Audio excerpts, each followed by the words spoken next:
Willow Heights was the kind of neighborhood that made real estate agents weep with joy. Uniform hedges, pastel shutters, and driveways that sparkled like showroom floors. It was a postcard suburb built to look serene and function with robotic precision. The very idea of disruption was alien here, or at least, it was until Mark Holloway moved in. At 63, Mark was a recent widower with a quiet voice and a gray beard he rarely trimmed. After 40 years working as a civil engineer, he wanted only peace and his garden. When he bought the craftsman-style home at 18 Pine Ridge Lane, he assumed he'd found it. The day after his moving truck pulled away, a letter appeared on his door. Violation notice. Improper mailbox style. Fine, $75. He frowned. The mailbox had come with the house. Still, he attended the HOA meeting that week to clear things up. That was his first encounter with Clarissa Denton. President of the HOA for 8 consecutive years, Clarissa was a woman who ran the neighborhood like a monarchy. Her pastel suit was as sharp as her gaze, and her voice never rose in volume, only in venom. "It doesn't matter when the mailbox was installed," she said sweetly. "It's not compliant with current aesthetics. You'll need to replace it." Mark's attempts to reason were waved off. When he asked to approve the aesthetics policy, she replied, "The board did," gesturing at 4 silent members who seemed terrified of blinking out of turn. He left the meeting with a deep, cold anger forming behind his ribs. Over the next 3 months, fines began piling up. Grass too long. Curtains visible from the street. A hummingbird feeder that attracted pests. Each violation came with a fee, and each appeal was denied with machine-like indifference. Mark paid them, reluctantly. He wasn't a troublemaker. But when a lien notice arrived for unpaid dues he had paid, something in him snapped. He began speaking to neighbors. Quietly. Carefully. And what he heard chilled him. Eleanor at 12 Pine Ridge had lost her job, and the HOA fined her $50 a day for her parked pickup truck, calling it commercial. Steve and Mara on Maple Hollow had a backyard playhouse for their kids. The HOA ordered them to demolish it or face $1,000 in fees.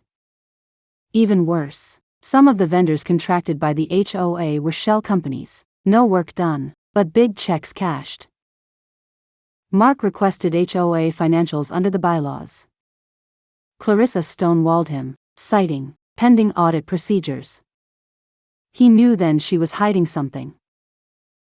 A few weeks later he knocked on Sarah Wentworth's door. Sarah was a retired real estate attorney who'd lived in Willow Heights for 15 years. "I always knew Clarissa was dirty," she said after serving him tea.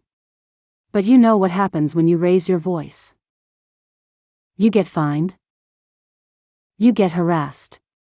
Or worse, sued for defamation." They weren't alone. Mark found others. Ken, a handyman who'd been fined for storing tools in his garage. Lita, a nurse whose Christmas lights were deemed excessively expressive. They met in secret at Mark's house on Friday nights.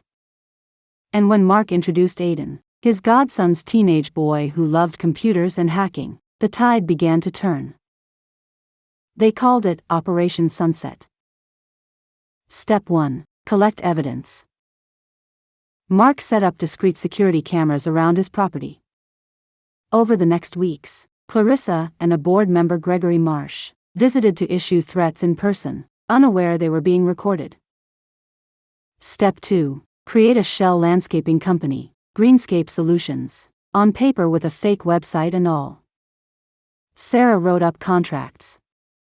Mark sent the proposal to Clarissa offering incentives for a 3-year exclusive. She agreed and accepted a $3,000 finder's fee, recorded with hidden microphones. Step 3. Document everything. Aiden hacked the HOA's internal email system. He retrieved correspondence detailing illegal dues increases, financial misreporting, and even doctored meeting minutes. Step 4. Media and law enforcement. Sarah compiled the evidence into an airtight report. They sent it to the state attorney general's office, the IRS, and every major news station in the state. A copy went to a local investigative journalist, Ellie Grimes, who had a reputation for going after crooked institutions. Then they waited. On a warm Monday morning, Mark sat on his porch sipping coffee. A news van rolled into Willow Heights. By noon the story was viral. HOA horror, suburban scandal in Willow Heights. President caught in bribery scheme, residents terrorized. Clarissa was ambushed in her driveway. The footage showed her screaming at Ellie Grimes, "This is slander," as the reporter calmly read from court documents. Within 48 hours, state investigators served warrants. Clarissa's accounts were frozen. Gregory Marsh was arrested for tax fraud. 2 other board members turned state's witnesses. Clarissa tried to flee the state. She was picked up at a motel 3 towns over. Willow Heights held a special election. The old board was dissolved. Sarah was voted in as interim president. Mark declined any position.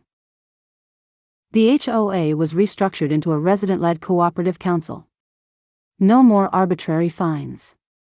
All financials public. Vendor contracts subject to open bids. Neighbors who had stopped speaking now traded gardening tips. The playhouse went back up.